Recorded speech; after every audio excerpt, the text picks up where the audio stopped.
ઓમ નમઃ શિવાય. હર હર મહાદેવ. પ્રિય ભક્તજનો, શિવ પુરાણની મર્યાદા કથામાં 7મા દિવસમાં આપનું સૌનું હાર્દિક સ્વાગત છે. આપણે 6ઠ્ઠા દિવસમાં રાવણની ભક્તિ અને બૈજનાથ જ્યોતિર્લિંગની મહિમા સાંભળી.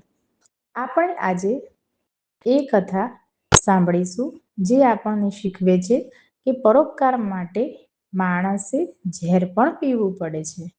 તો આજની કથા છે સમુદ્ર મંથન અને ભગવાન શિવનું નીલકંઠ સ્વરૂપ. ઘણા સમય પહેલાની વાત છે. ઋષિ દુર્વાસાના શાપથી ઇન્દ્રદેવની બધી શક્તિ ચાલી ગઈ. દાનવોએ સ્વર્ગ પર કબજો કરી લીધો. દેવો ડરી ગયા અને ભગવાન વિષ્ણુ પાસે ગયા.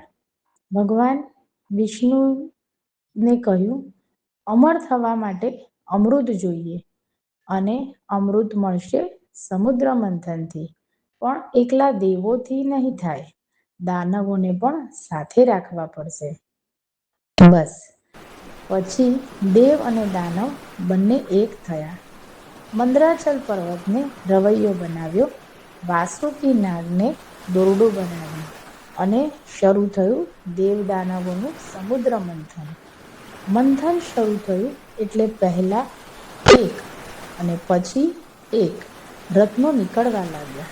કામધેનુ ગાય નીકળી, ઐરાવત હાથી નીકળ્યો, કલ્પવૃક્ષ નીકળ્યું, અપ્સરાઓ નીકળી અને છેલ્લે માતા લક્ષ્મીજી પણ પ્રગટ થયા. દેવો ખુશ થઈ ગયા. પણ અચાનક સમુદ્રમાંથી નીકળ્યું ભયંકર હાલાહલ ઝેર. એટલું ઝેરી કે એની આગથી આકાશ કાળું પડી ગયું હતું. પૃથ્વી ધ્રુજવા લાગી, નદીઓ સુકાઈ ગઈ, ત્રણેય લોકમાં હાહાકાર મચી ગયો. દેવો ગભરાયા, દાનવો ગભરાયા. બધા બોલ્યા, આને કોણ રોકશે? આને કોણ પીશે? કોઈ આગળ આવ્યું નહીં, કારણ કે જે પીશે એ બળીને ભસ્મ થઈ જશે. ત્યારે બધા દોડીને ગયા કૈલાસ પર્વત પર. ભગવાન શિવ અને માતા પાર્વતીના ચરણોમાં પડી ગયા. હાથ જોડીને બોલ્યા, ભોળાનાથ, આપ સિવાય આ સંસારને કોઈ નહીં બચાવી શકે. કૃપા કરીને આ ઝેર આપ પી લો. શિવજી હસ્યા. માતા પાર્વતી સામે જોયું. માતાએ આંખોથી હા પાડી. ભગવાન શિવે ત્રિશૂળથી થોડું ઝેર હાથમાં લીધું અને એક જ ઘૂંટમાં આખું ઝેર પી ગયા. પણ ગળાથી નીચે ઉતાર્યું નહીં, ગળામાં જ રોકી દીધું, કારણ કે જો પેટમાં જાય તો આખું શરીર બળી જાય. ઝેરની તીવ્રતાથી ભગવાન શિવનું કંઠ તરત જ વાદળી પડી ગયું. એટલે જ એમનું નામ પડ્યું નીલકંઠ મહાદેવ. માતા પાર્વતીએ તરત જ દોડીને શિવજીનું ગળું પકડી લીધું, જેથી ઝેર નીચે ન ઉતરે. એટલા માટે જ આજે પણ આપણે શિવલિંગ પર જળની ધારા ચડાવીએ છીએ, જેથી ભોલેનાથને ઠંડક મળે. ઝેર પીને શિવજીએ આખા સંસારને બચાવી લીધો. પછી મંથન ફરીથી શરૂ થયું અને સમુદ્રમાંથી ધન્વંતરી ભગવાન અમૃતનો કળશ લઈને બહાર આવ્યા. ભક્તો, આ કથાનો સાર બહુ જ મોટો છે. દેવ અને દાનવ બંને અમૃત માટે લડતા હતા, પણ જ્યારે સંકટ આવ્યું ત્યારે કોઈ આગળ ન આવ્યું.